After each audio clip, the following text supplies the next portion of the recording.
The more food is on offer, the more people eat without realizing it. Nature has a way of curbing the appetite.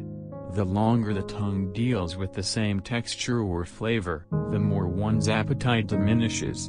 Presto, the meat lends without gorging oneself. However, this mechanism fails when people graze at buffets, Thanksgiving dinners, or Christmas lunches. Switching between different foods delays the desire to stop eating because the flavors and textures keep changing. This is why something as simple as a meal with several courses can fool guests about how much they consume in one sitting. According to body language books, people who don't maintain eye contact might just be untrustworthy characters. However, there is now evidence that the weasel factor is not the entire story. Those who cannot stare at another person while holding a sparkling conversation are experiencing an unusual effect. Our brains use the same regions for talking, thinking, and keeping eye contact. Sometimes, this causes a mental traffic jam. This conclusion came from a small Japanese study.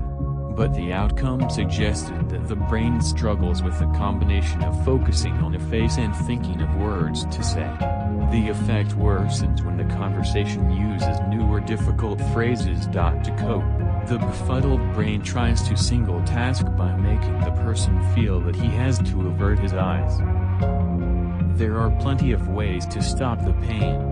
But pills and potions aside, the future of pain relief could include physiotherapists demonstrating poses to confuse the brain. A small study in 2011 showed that the idea might not be as ludicrous as it sounds.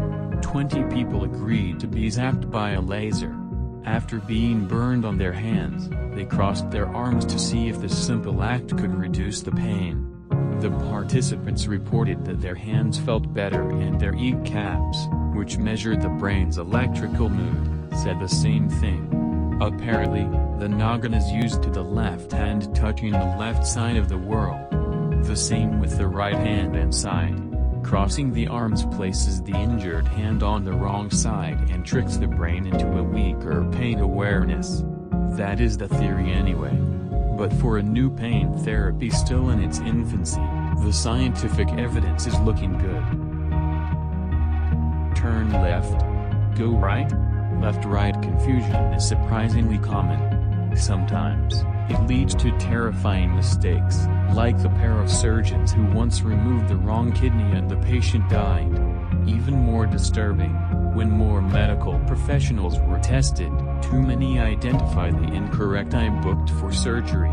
The problem grows when there is pressure to pick a side. A passenger giving directions to a speeding driver is also more likely to say turn that way and end up in the wrong place. Two directions. A simple confusion. Yet despite countless attempts, scientists still do not know why this happens. They have a suspicion, though, that the brain's way of processing the different sides is more complicated than just looking one way or the other. Telling somebody else to go a certain way or trying to see their left or right when it's the opposite of our own can mess with the mind. Especially when there is no time to consider things at a slower pace. In 2018, researchers played with people's heads. More specifically, they made people wear skateboarding helmets and told these individuals that the wires hanging from the headgear were going to influence their brains. The researchers also said that each helmet's electrical current could give the participants a spiritual experience. Even the hat's name was enough to invoke awe in the more religious-minded. It was called the God Helmet. The helmet was just a helmet. The wires were connected to a device with lights, but that was just for show. There was no electrical current. The scientists aimed to see if alcohol could make people believe that they were having a spiritual encounter. For this reason, the team reaped 193 participants from a music festival in the Netherlands where tipsy and drugged volunteers were guaranteed.